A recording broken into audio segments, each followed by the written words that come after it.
Assista agora aos cortes do Pode Educar Brasil. E hoje a gente tem, né, até falando, avançando um pouquinho do ChatGPT, que traz muito essa perspectiva, né? Eu, numa coletiva que fui chamado para falar com alguns professores, eu comentei, né? Pessoal, vocês estão ligados aí nas novidades do ChatGPT. O que é isso? Um professor de 36 levantou a mão e sabia mais ou menos o que era.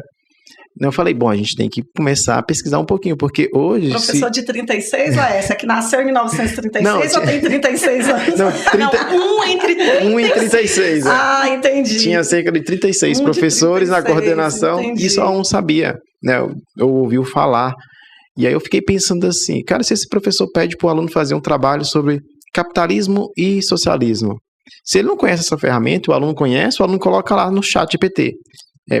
Produz um trabalho sobre socialismo e capitalismo, com introdução, desenvolvimento e conclusão. Ele vai te dar o trabalho pronto.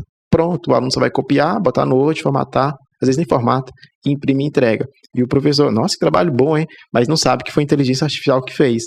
Né? Então, às vezes eu fico assim, pensando, o quanto o professor tem que ficar ligado nessas novidades, né? Principalmente voltado para as tecnologias. Sim. Quando você fala aí que tem tudo no Google, então muda muito o papel do professor. Né? Antigamente, eu lembro, no ensino fundamental, o professor tinha o conteúdo no livro didático, a gente tinha o mesmo livro, mas ele pegava aquele conteúdo e passava no quadro para a gente copiar no caderno.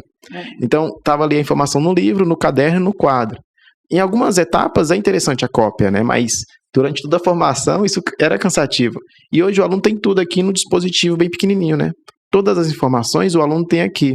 Então, qual é o papel do professor para além de transmitir informações daquela educação tradicional? O papel é totalmente reflexivo, né? De a discussão. Então, em vez de passar um texto gigantesco no quadro para gastar ali os 50 minutos, eu já vou pedir para os alunos pesquisarem, aí eu já estou utilizando metodologia ativa, né? Que é pesquisar antes para levar para a sala de aula e usar esses 50 minutos para discutir.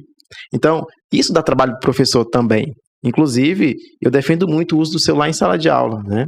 Porque é uma ferramenta poderosa. Aquele professor que vai se sentir desconfortável, talvez porque não está conectado com esse mundo digital ou não quer ser confrontado por informação que talvez esteja equivocada e que o aluno consegue consultar na hora. Eu acho que é mais do que isso, sabe, que eu penso, eu estou falando porque eu sou uma das professoras que sempre se sentiu desconfortável com o uso do celular. Não porque eu tivesse medo do que por acaso o aluno pudesse procurar, mas porque isso talvez cause uma dispersão. Mas aí você falando agora, já me veio assim, já reconectei tudo aqui, né? E aí eu já fiquei pensando se não é a gente que precisa evitar que essa desconexão aconteça. Né? Que eu de repente me perca, que eu perco o foco, e aí cabe muito o papel de direcionar esse trabalho. Exatamente. Eu ia até comentar sobre isso, porque assim, quando você proíbe, você está criando barreiras ali que vai criar conflitos na sala de aula. Agora, né? Que eu quero usar, foi proibido. Exato. Né? Então eu costumo falar assim, pessoal, olha só. Tem a parte que eu vou explicar na aula e tem uma parte que é mais prática, que vocês vão utilizar o celular, inclusive o Instagram, para fazer uma atividade. Mas nos primeiros 20 minutos eu vou falar e vocês prestem atenção. Depois a gente vai formar os grupos e vocês vão usar o celular de vocês. Inclusive eu vou rotear a minha internet, porque eu sei que a escola não tem internet para todos.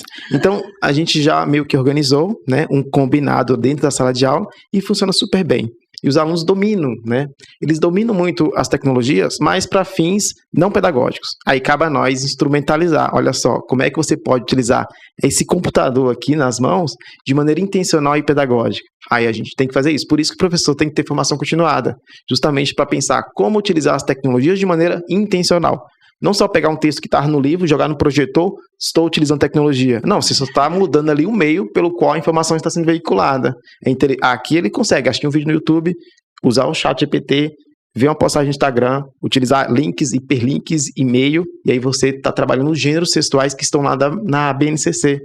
Né? Então, e aí eu sempre vou bater nessa tecla, formação continuada de professores para o uso das tecnologias da informação e comunicação.